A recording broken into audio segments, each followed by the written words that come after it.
Disney. We know that you love picking sequels, you know, Toy Story 5, Frozen 3. But what about the other ones? What about Cars 4, Big Hero 6? Some underrated movies, you know, I know Cars 4 is a big franchise, but still, I love the Cars franchise. I love Cars, Cars 3, Cars 2 doesn't exist to me. Yeah, you heard that right. I didn't stutter. Cars 2 is literally the worst Disney movie ever made. Guarantee it. I love you, Disney. I just feel like we still have more in Lightning McQueen's story. Yes, Cars 3 was like his final goodbye, last hurrah. And now he wants to be a mentor, you know, trying to be like a Rocky Creed style. I like it. Because basically the last 20 minutes of the film was just Lightning McQueen and Cruz Ramirez literally winning the race, getting the student and mentor treatment. If Disney pulls their cards right, it could be like this. Cruz Ramirez is basically the new racer. Lightning McQueen is a trainer, and they just start going at it. You know, basically the Creed in the Cars universe. Because Lightning knows all the tips and tricks of how to win. So, you know, maybe indicate that with Cruz Ramirez. Come on. The reason why I'm saying this is because not too long ago, Disney had D23 back in Brazil, and they gave more information about upcoming sequels such as Toy Story 5, Zootopia 2, which is deserved, by the way. Future Blockbuster here talking. When I was editing this video, turns out that Cars 4 did get leaked in the D23 news files,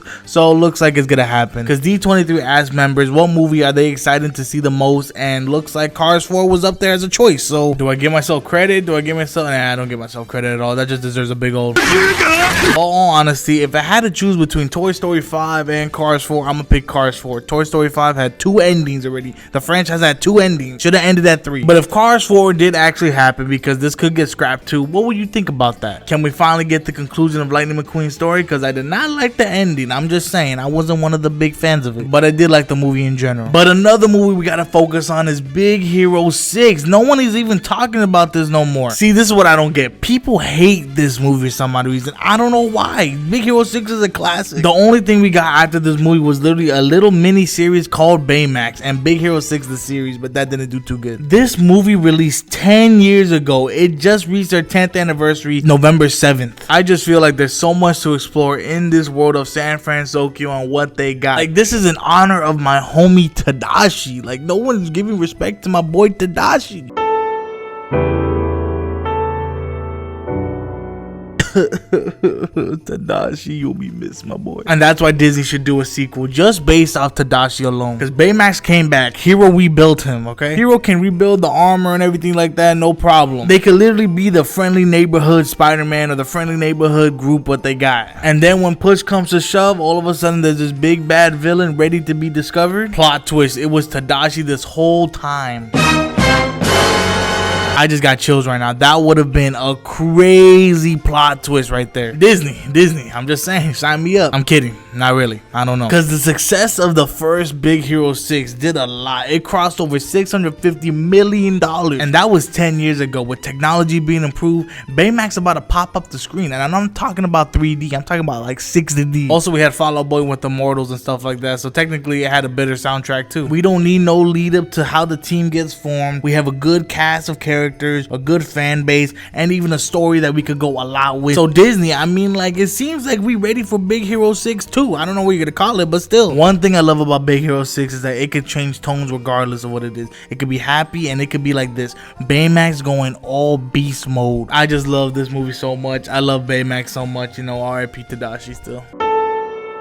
And this movie knows how to pull my heartstrings. I remember this final scene with Baymax. Everybody in my theater was crying. Would you cry over a Tesla robot? Nah. I will cry over Baymax. Because in this scene right here, he's basically saying, we need a sequel to Big Hero 6. See, another movie that we need is Monsters, Inc. We did have a sequel for Monsters, Inc., but then, you know, they said scrap it. The movie was going to be called Monsters, Inc. 2 Lost in Scaradise. I kind of like that, not going to lie. Mike and Sully were going to go visit Boo for her birthday. Then it just turns out it was just some old lady. They were gonna go in the human world and try to find Boo, but turns out it was Boo the entire time, that old lady. Time works different in the monster world. But then, as you know, it got canceled because in early 2006 it was decided that Disney would be better off owning Pixar altogether rather than just the franchises. As a result, Circle 7 Animation was shut down, letting Pixar do Monsters University, which is a good prequel. Nobody talks about Monsters University enough, I swear. And I think there's still a chance of doing Monsters Inc. 2. We already know that there's a series called Monsters at Work that has has the original voice cast of Mike and Sully, but they are just the side characters. They're not no main character. We can still dive in the world of Monstropolis and the human world to see how the monsters interact with the humans. I mean, there could be a new kid that could like the monsters, and then all of a sudden it just does the same thing again, but you know, it's Disney, so they gotta make you cry somehow. Monsters Inc. is one of those films that need to have a sequel, but never did, sadly, because D23 is announcing that they're building a new Monsters Inc. roller coaster in Disney World, specifically Disney's Hollywood Studios, and it got me thinking that they're building a whole Monstropolis basically. So this could be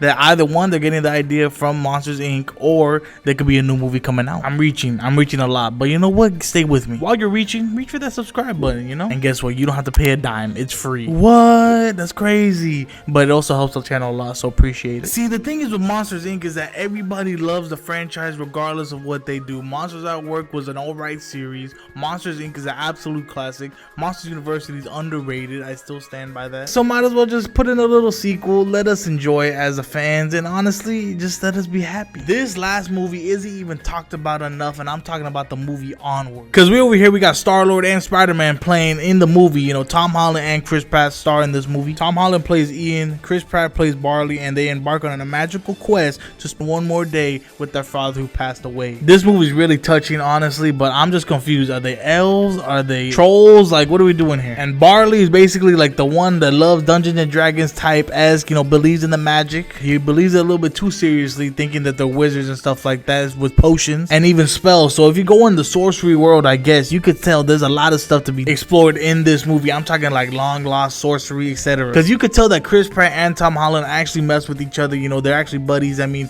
they are in Avengers Endgame with each other, so I guess you could have that type of Avengers love, you know, superhero love. It's that Disney love, actually. I think what this movie basically shows is that the power of brotherhood can take you a long way, and taking that sacrifices just to see your other brother happy. Because I remember when this movie came out, I didn't want to watch it at all, but then I got forced in the movie theater. I watched it and I was like, this is not that bad. Watched it the second time. Oh, I understood it more. I understand it now. I really gotta stop scrolling through my phone. I understand it now.